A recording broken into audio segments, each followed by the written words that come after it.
So they took Jesus, who went out carrying his own cross, to what is called the place of the skull, which in Hebrew is called Golgotha.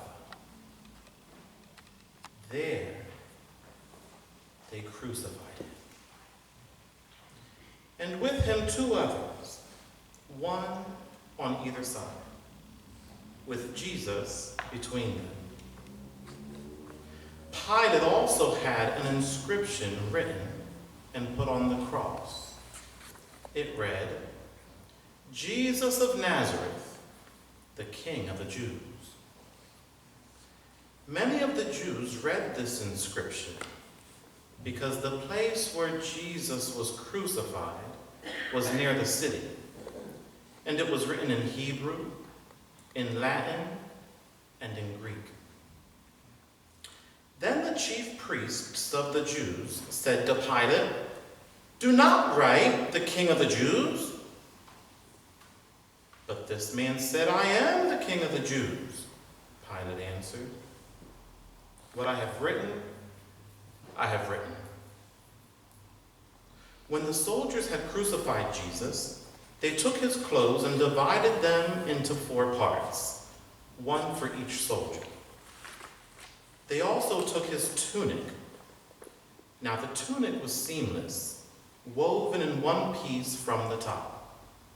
So they said to one another, "Let us not tear it, but cast lots for it to see who will get it." This was to fulfill what the scripture says. "They divided my clothes among themselves, and for my clothing they cast lots." And that is what the soldiers did. Meanwhile, standing near the cross of Jesus were his mother and his mother's sister, Mary, the wife of Clopas, and Mary Magdalene. When Jesus saw his mother and the disciple whom he loved standing beside her, he said to his mother, "Woman, here is your child."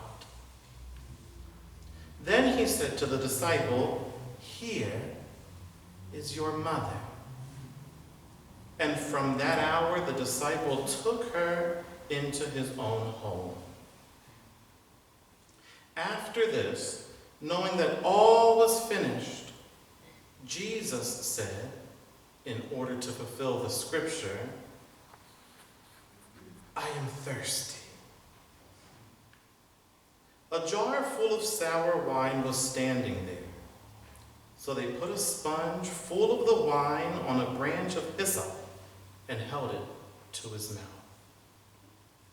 When Jesus received the wine, he said, "It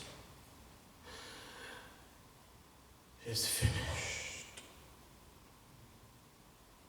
Then Jesus bowed his head and gave up the spirit.